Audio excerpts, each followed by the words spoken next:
Because I do yell. Thanks everybody for sticking around. Sorry about, the internet, it's new, so we're having troubles. But in any case, thanks for staying. My name's Haines. I'll have a little funny picture of myself later, but since we had a little bit of a delay, I'm going to go really fast through my presentation, and then I'll talk slower tomorrow morning to make up for the fact that I'm going to talk fast today. The title of my talk... Please, not very fast. Not very fast, yeah. Please. Okay. If I start to talk really fast, raise your hand or throw paper. Too fast? I'm waiting for paper. No bottles. Okay. The title of my talk is, What About Me, the Life of a Tester? Too often, what we have happening is, this is where we used to be, and I've got the nice picture of the waterfall, where you would go through the set phases of requirements and design and implementation, and then at the end of everything, we would verify. So the developers would come in, and they would do all of their magic, they would write a bunch of code, and then it finally comes over to a team who actually knows whether it works or not. Most of the time, the developers don't pay much attention to whether it works. I'm a developer. I spend a long time. Oh, yeah, it is really hot in here. Okay. This is the major dysfunction. This is the problem with this, is that the testers are separate. That we wait until the end for them to come up. A big question is, why is this bad? Does anybody have experience why this is bad? To separate the teams? They don't talk to each other. They don't talk to each other. Yeah, communication. What happens when you don't have... We find out about bugs too late. We find out about bugs too late. Agile, somebody once told me that Agile was about one thing. Feedback. Feedback, feedback, feedback. As fast as you can. The problem with the communication is that you end up like this. You end up wanting to kill each other. How many people have complained about their testers? Do we have testers in the room? Yeah. How many testers complain about developers? Yeah, both hands up there. Both hands. This is the inevitable. This is what happens when you separate the teams. So, Agile to the rescue. The guys got together in 2001. They wanted to go skiing, and they wanted to write it off as a business expense. So they wrote the Agile Manifesto, and not really. But it was supposed to save us. What ended up happening is we did this. We said, we're going to do iterations. We're going to do iterative development. We're going to do story cards, incremental design. Tomorrow morning I'm going to talk about what's wrong with this. But we left one thing out, one major thing out in most organizations. And that's that we left QA at the end still. So the developers, the programmers, said, yay, no documentation, no heavy process. But they left QA out in the cold. Does anybody do Scrum here that has this happen? Where the end of the iteration, at the last day, developers or programmers deliver story cards and go, I'm done. Test it. I want my story points. Well, the name for this is Scrummerfall. It's fun because Scrum is that word that you can make funny words from. So like in Ken's talk, Scrumbutt, Scrummerfall. So the reason that this happens is because we forget something.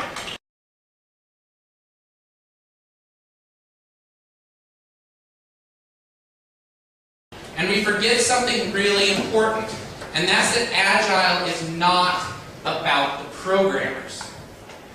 it's not just about the programmers. Agile is about the developers.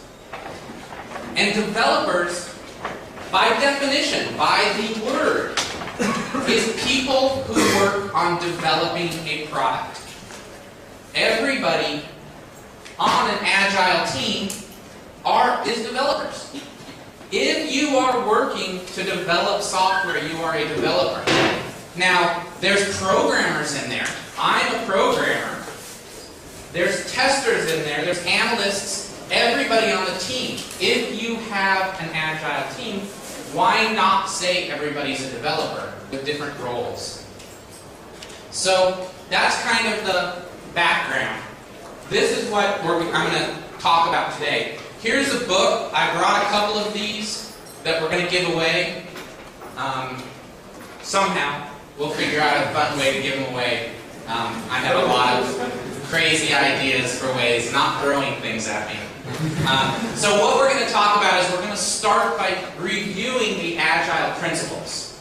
These come from the manifesto, and these are the principles that should guide everything we do.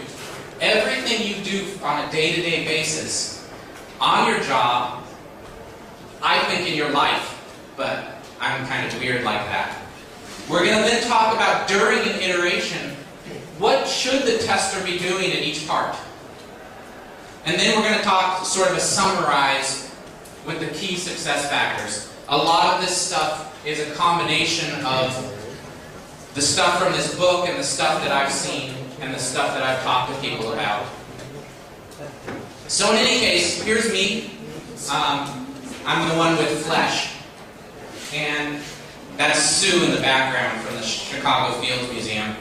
My name is Haines. I basically just wander around programming with people. So it's kind of a weird, I don't actually have a job.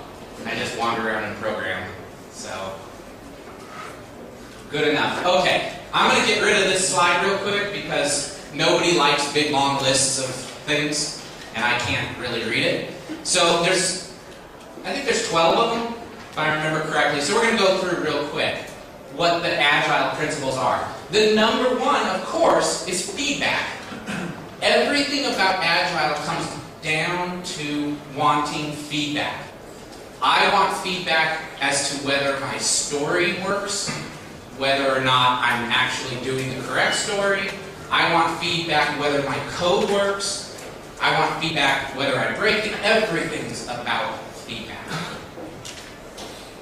The next is that we want to deliver value to the customer. If you are doing something that does not deliver concrete value to the customer, you should not be doing it. How many people do technical stories? Anybody? The developers come and say, oh, we need to refactor. That's usually an indication that the developers wrote crap. And they say, oh, well, we need to refactor because we didn't understand that one part. Or they use the term technical debt. You know, we have technical debt to fix, which is really, I wrote really crappy code, so I need you to pay me to make up for the fact that I did wrong. So, in any case, we'll get on. That's tomorrow. I swear in my thing tomorrow. The other one is enabling face-to-face communication. You should be talking to people face-to-face, not over IM. I've heard stories of people who are doing Scrum, and they do stand-up meetings every morning. I think Maria was telling me about this. They do stand-ups. Well, they do it over IM. So you have people maybe sitting really close to each other, typing over IM, because, of course, we don't like to talk to people. You know, we're computer people. But that's another thing. Courage. This is my favorite of the Agile principles, and this is the one that I think changes everything about you. And that's courage to do the right thing, courage to stand up for yourself. From a tester's point of view, it's also the most important because testers typically are put off onto a team. They're not really, that anybody, I see smiles, people are noticing that testers are a lot of times, we use the term second-class citizens. And the courage comes in, it is the problem of everybody else. But you're an adult. Stand up and say, you know what? I have valuable contributions. I'm the one, as a tester, who makes sure that you don't release programs that don't work. I'm that final gateway that helps you not look bad and helps the team not look bad. And it takes courage to do that because we have a culture where we kind of push testers down a little bit. Keep it simple. This is usually with development and with code and all of that, but as we'll see, there's stuff about testing that comes in with keeping it simple. Continuous improvement.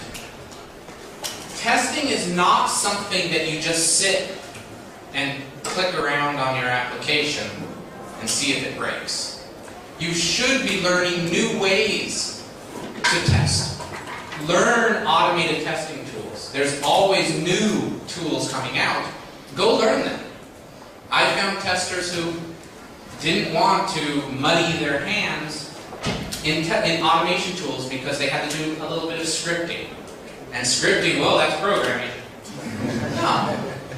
It's not rocket science. It's fairly easy to do. But you have to learn it. You have to practice it and study it. You have to respond to change. How many of the testers or the programmers have been in the situation where a requirement changes and the tester says, I already have a test plan. I've already written my test plan. I can't change that.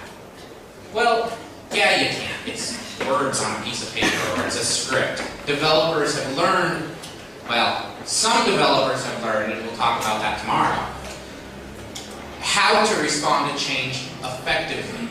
Testers need to as well. I've known testers who are just fantastic at being very open to adding things or changing their test plans.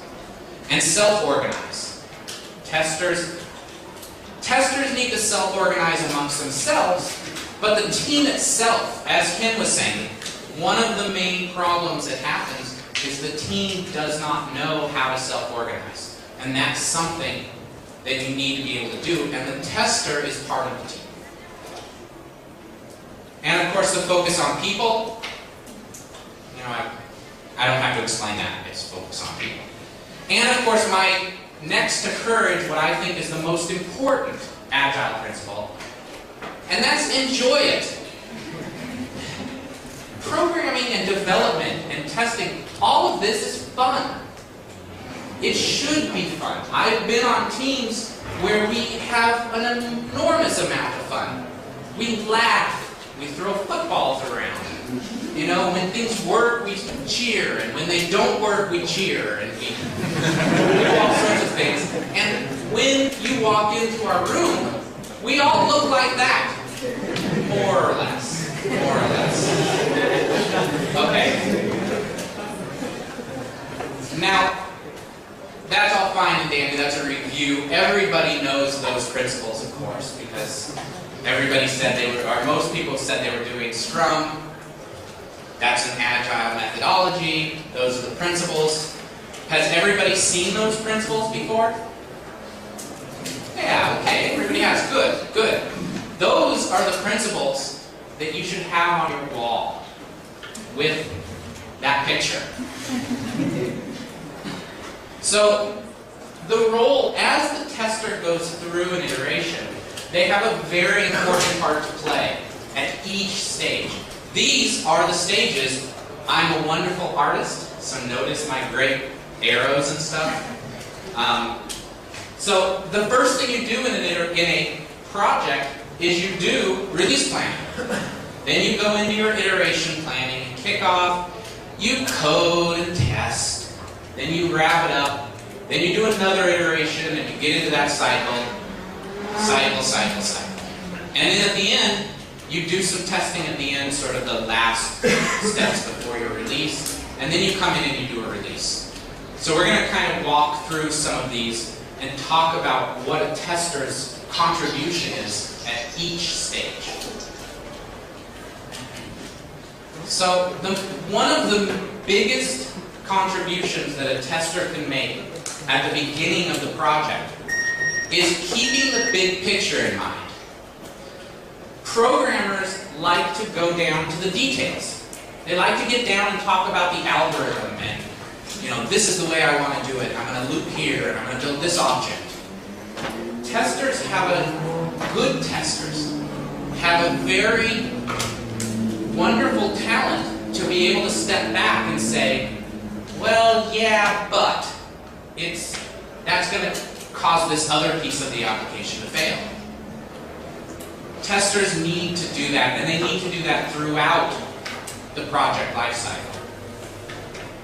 The other thing that they need to but need to continue contributing to, because of course all of you do these things, and this is review, is making sure that when you size your cards, and you say how complex they're going to be, you don't forget about testing. Sometimes you can write a couple lines of code, and it ends up taking 3 days to test because it's a very essential part of the application. Now, of course, all of you have a full suite of regression tests that you can run at the click of a button. So, changing things isn't as bad.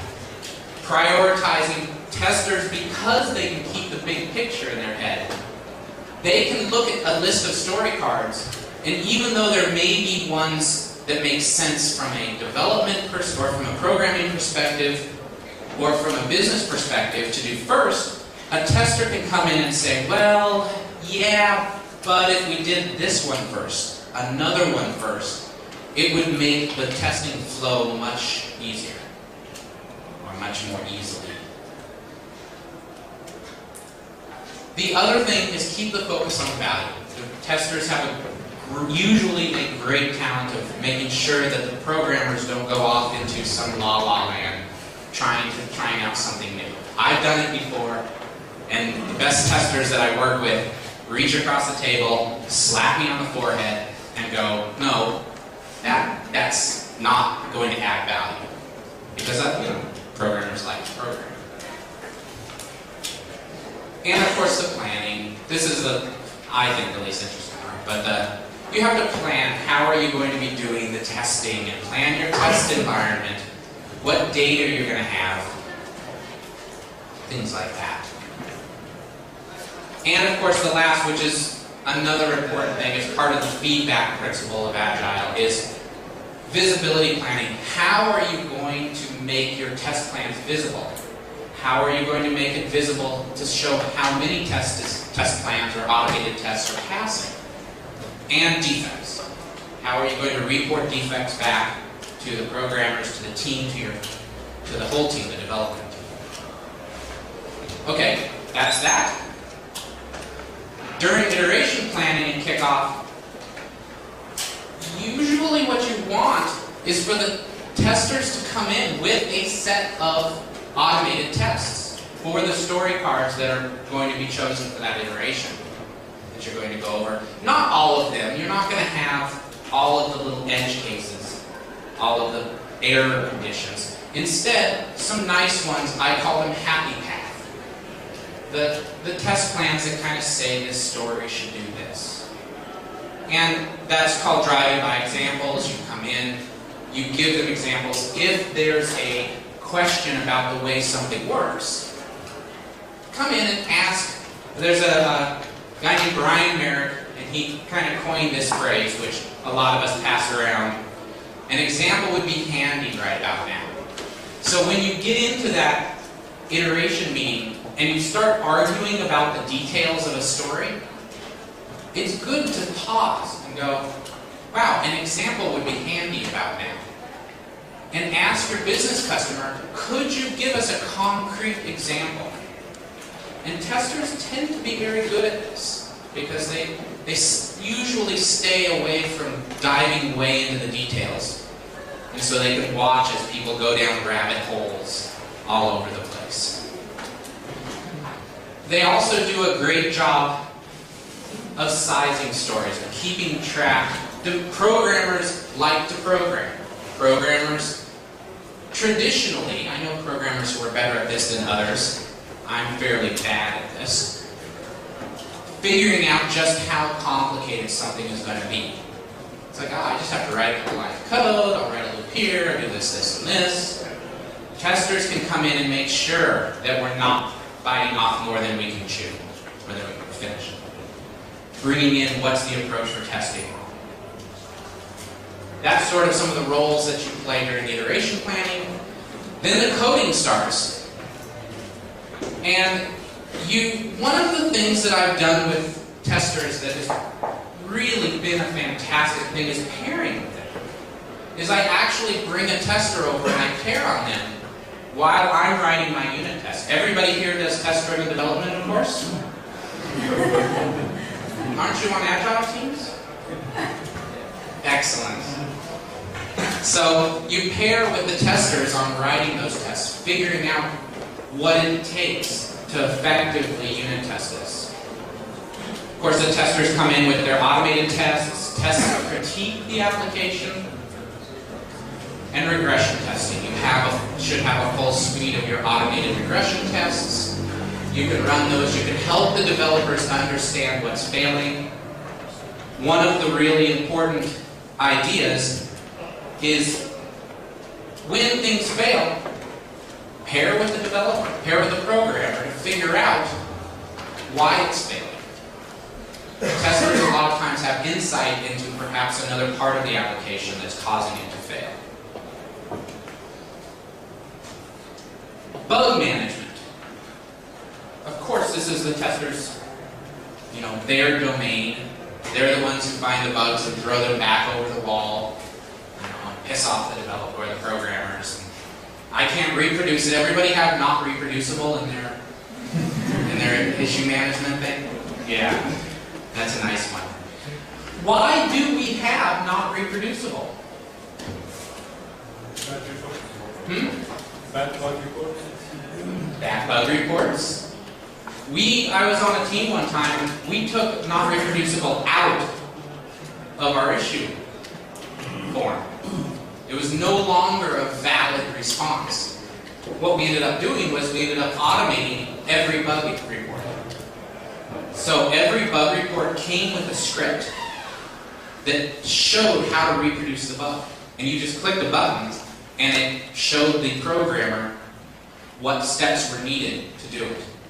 And we ended up not needing not reproducible because everything was reproducible. When you do find issues, one of the big questions that you want to consider is whether or not you want to track an issue. Do you need to put it into your issue database? Do people put every issue they find, every bug they find in their database? How come? It's a rule. It's a rule. One of the most effective ways to resolve bugs is when you find it. Everybody's sitting right by their programmers, right? All the testers and all the programmers are sitting next to their testers, same room. Yeah. Why not, when you find a bug, get up, go to the programmer, and say, "Look at this." We do that. You do that? Does it work? Do you still put it into an issue tracking system? How come? It's a rule. Why? You need to know that you spent some time on it. You need to know that it was there. Why? Even if I achieve, it takes me 15 seconds a bug, I have to make sure that someone knows about it. Why? Well, we'll get into the whys. I can keep asking why all day. We won't get into continuing to ask I saw why. programmers that put their own bags into issue tracking system. Well, that's great. I mean, usually what happens is it's because that's what you do. You put them in there. That's a whole different talk about whether or not you need to track bugs or to track specific bugs if the developer or the programmer can fix it quickly. In any case, that's a whole nother idea, but that's something to think about. Ask why. If I could walk over, show the bug to a programmer, and the programmer fixes it in 2 minutes, Ask yourself why you need to put that in there. Because of course the way the programmer fixes it, because you're on an Agile team, is the programmer writes a failing unit test that fails because the bug is there. Fixes the bug, unit test passes, bug never shows up again. Of course, that's the way all programmers do it on Agile teams. So the other nice thing that testers do during the iteration is they facilitate the communication between the customer and the developer. They come in, there's a law of three. The law of three says there should always be 3 people at a meeting. The customer, the tester, and the programmer. How many of the testers get left out of the meetings with programmers and customers? Anybody? You do? Sometimes. It's getting better. Most Agile teams are fairly good at this. How many programmers leave the testers out when they talk to the customer? 1. We have 1 honest person in this room. Okay. Those are some of the things that the tester can do during the iteration. At the end, when you want to wrap up the iteration, that's a railgun, by the way. Everybody know what a railgun is? Look up online railgun and watch some of the videos. It's awesome. Anyways, it's a demo. So at the end of the iteration, everybody does an iteration demo, right? You take your bring your customer in, show them what you did at the end of the during that iteration, ask them if it's what it should be. Take pride in the fact that you're doing such a great job and delivering such great business value. Testers are great at running demos because they've been through the application during the iteration over and over. They know from the big picture what got done. So they're usually very good at kind of running those demonstrations. Retrospectives, I put the book, picture of the book in here. That's a great book. Has anybody read that book? You should. It's a great book, Agile Retrospectives. Everybody do retrospectives? Yeah? Do people's retrospectives end in fighting? Yeah, one person. Well, of course with you it's going to. But, no. A lot of times, it gets tense or something. But this is a great book to show how to do it. Testers are great to get involved in those retrospectives. And of course, my favorite end of iteration that every Agile team does, you finish the iteration or the sprint, and you celebrate. Does everybody have some form of celebration at the end of an iteration?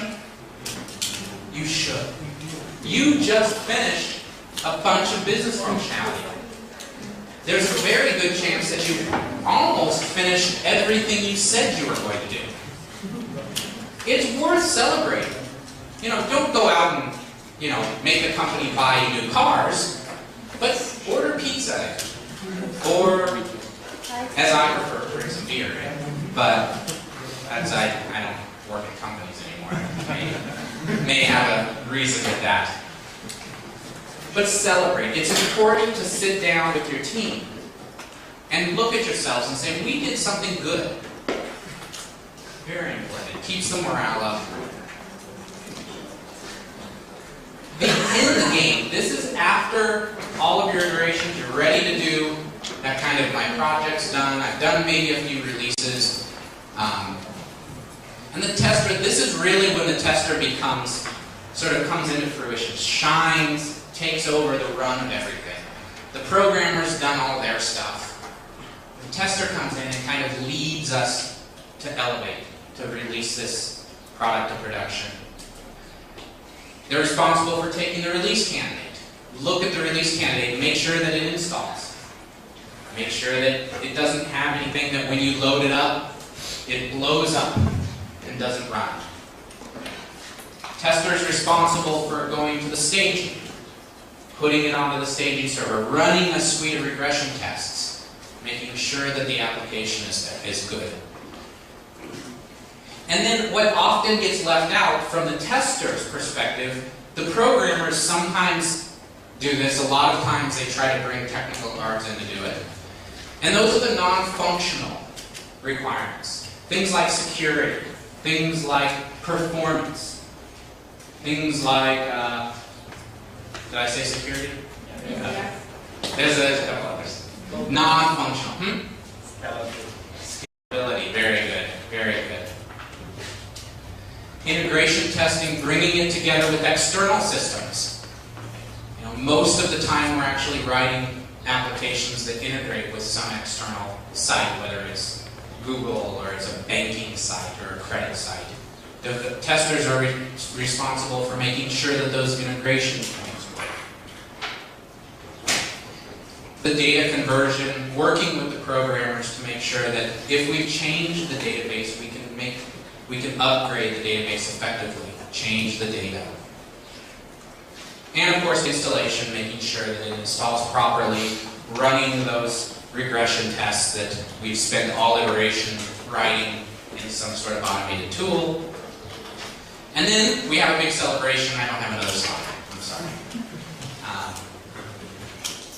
Any quick questions about the iteration stuff? If you do, write them on a piece of paper and we'll do them at the panel. I'm not that. Sorry. Okay, so that's kind of running through the iteration.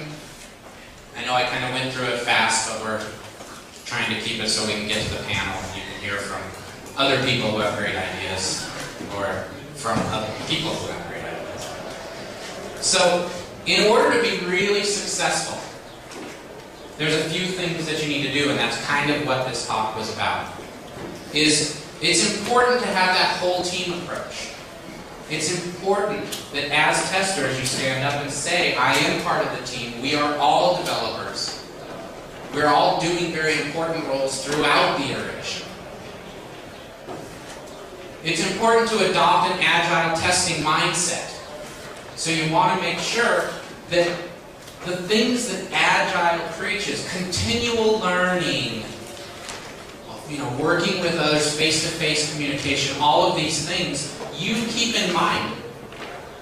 We try to keep programmers from sitting in a corner and typing away their code. You know, we bring them into the room, we pair program. Does everybody pair program? One person? That's it? Excellent. There we go. More people are starting to... Once somebody raises their hand, everybody else starts. Pair programming is one of the most effective ways to write software. Pair test. Pair with your developer. All of these things facilitate feedback effectively. And sadly, one of the things that gets left out more often than anything is automate your testing. People much more experienced and much smarter than I am make statements that you cannot maintain your pace. As your product gets larger and larger, and I've seen this, as your product gets more complicated, you cannot successfully manually regression test it. You end up taking... How many of you have a testing iteration? Anybody? Where at the end of it, you go, wow, we need an iteration to test. Do you do manual testing? Manual, going, clicking through it. Do you think you could automate it? Probably. Most of the time. Isn't it boring? Well, you're a team. Okay. Any of the testers? I've done it, it's boring. Any of the testers do manual regression testing? You're all automated? Excellent. I don't know. The testers I know get bored just sitting there following a script. The real fun in testing is figuring out what needs to be tested. Just like actually typing code, for me at least, isn't the fun part.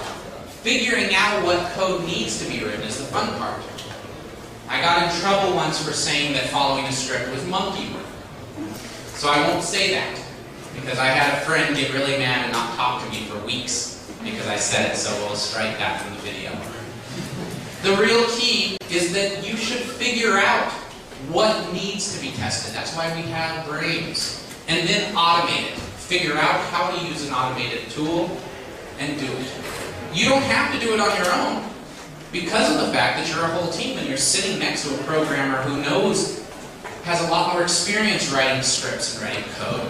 pair with your programmer and ask them if they'll help you learn to use this automated tool. If it seems complicated to set up or something. Some of them are. I don't really like that transition where all the letters go.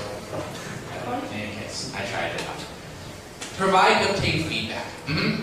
5 minutes? I only need a couple. Okay, we'll be done. So provide and obtain feedback. You know, we talked about that. That's what Agile is about. Make sure you're constantly talking to your programmers. Make sure your programmers are constantly talking to you. Make sure that they're talking to the customer. Everybody's talking. Follow. Build a foundation of core practices. Learn an automation tool. Learn how to what effectively needs to be tested. Learn the techniques for building simple tests.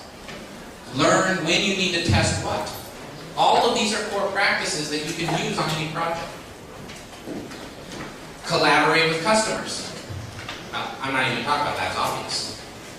And of course, as we started with, the most basic thing that testers can do for us, and for the world as a whole, and make the world a nicer place, is keep the big picture in mind and don't let the team go into a rabbit hole trying to do something that isn't really adding value.